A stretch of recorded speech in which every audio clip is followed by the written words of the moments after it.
Now I have a major problem in my craft room. I don't have a lot of space. So when things come into my craft room, I want to make sure they have multiple uses in order to get the most value from them. And I really wasn't feeling that way about re-inkers or refills for quite a long time, until I sat down and decided there must be something more I can do with these. Did a little research, and now I have a bunch of ideas for you. One of the most common things I also hear in the comments that's watching these videos is how can I save money and how can I create my own craft supplies? I can't afford to buy every color of things. So in today's video, I'm going to show you some simple techniques to extend your ink refills, but I'm going to show you a ton of ways to make your own craft supplies as well, so you don't have to break the bank when you're crafting. In today's video, I'm collaborating with my good friend Ingrid. She is an amazing artist that breaks down the fears you may have when diving into mixed media. She makes you feel like you're an artist, even if sometimes you don't feel like you are one. Believe me, I have this feeling often.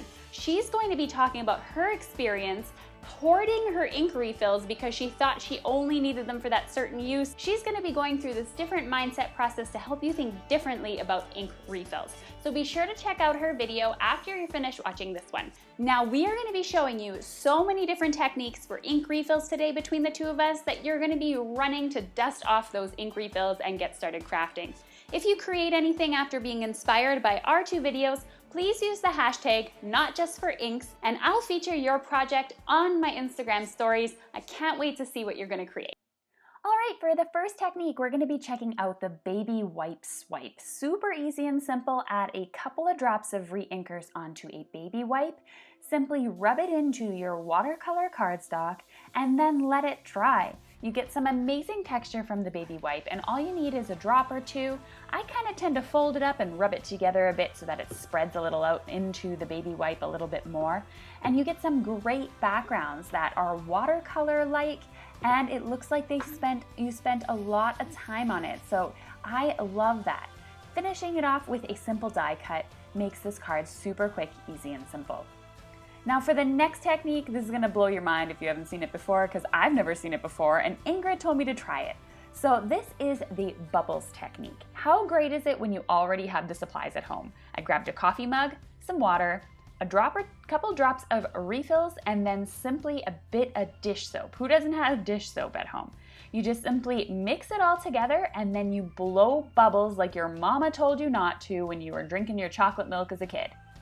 Now make sure you blow them all the way up to the top so that they're sitting above your coffee mug. Dunk your cardstock in. You can give it another little swipe, add some more color if you need it. I found it was quite faded the first time that I tried it. And then just keep dunking it in. And all you're doing is getting it wet from the bubbles. So I'm using watercolor cardstock, but I'm pretty sure that regular cardstock will work as well for this. And the more bubbles, kind of the better. The bubbles turn the color of the re-inker, which is super awesome. And you have a lot of fun doing this technique too. Grab a couple of mugs, do it in multiple colors, whatever you like. You get these beautiful, subtle backgrounds that are just stunning when they're all done. Now, I have been in this industry for a long time, and I am always shocked when I find something that I never knew before. This is called the polished stone technique, or as I like to call it, creating your own DIY alcohol inks. I am using some alcohol, just regular from the pharmacy, added it to a felt pad. These are sold individually, these pads, so you can just replace them for your tool as needed. And I added some refill to it. A couple of drops did just fine. And I'm using glossy paper like I would on alcohol inks, bouncing it around, and I'm creating my own alcohol inked background. How cool is this? If it happens that it doesn't dry for you because you didn't add enough alcohol, just spray a little fixative over top to set it in place. But overall, if you use enough alcohol, it should dry just normally like alcohol inks do. And you can just go ahead and pounce along the surface until you're happy, add multiple colors, whatever you want. I was going for a little bit of an ocean themed here, and I love the way that it turned out. Now I love the way that this turned out. The texture is gorgeous, it looks absolutely amazing. For the next technique, I don't know about you, but watercolors make me nervous, and so I like to do this technique when creating backgrounds.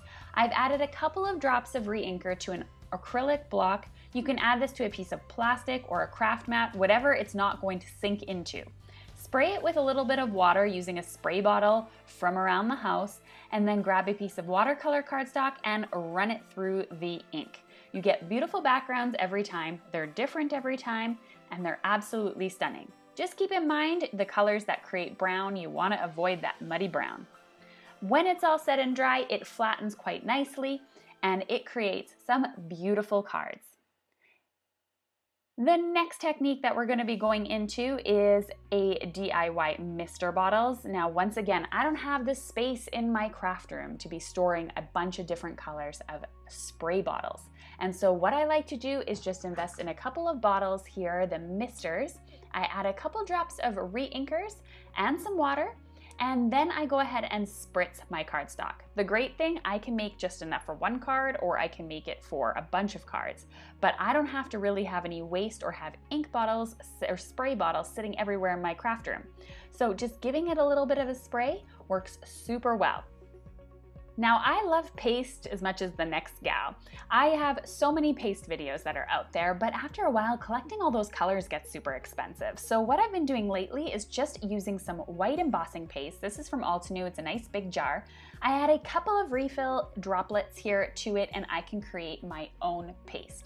That means it coordinates with my ink colors, it can coordinate with colored cardstock. As long as I have the refill, I have a coordinating paste. How convenient is that? Gone ahead and I add it to a stencil, and then when you lift it up, it is completely gorgeous. You could add it thicker for more texture, really even it out for a smooth look. It's completely up to you. And of course, never let any of the paste go to waste. Keep creating backgrounds until it's all finished. Your cards are going to look absolutely stunning, and the more intricate the stencil, the more gorgeous it looks, I find. Now, this technique is an oldie. It was one of the first ones that I ever learned when I started card making. Now, I'm going in and adding a few baby wipes here to my surface, and I'm creating my very own ink pad. 3 should do the trick if you open them up, and then I just fold them kind of behind each other. And the cool thing about this, when you're all finished, you can wrap it up in a Ziploc bag and use it in the future. I'm using my ink refills to create a DIY ink pad, which means I'm gonna go ahead and add multiple colors. You could do rainbows, you can do an ombre effect, whichever you like. And it might look like I'm adding a ton of refill, but I'm not.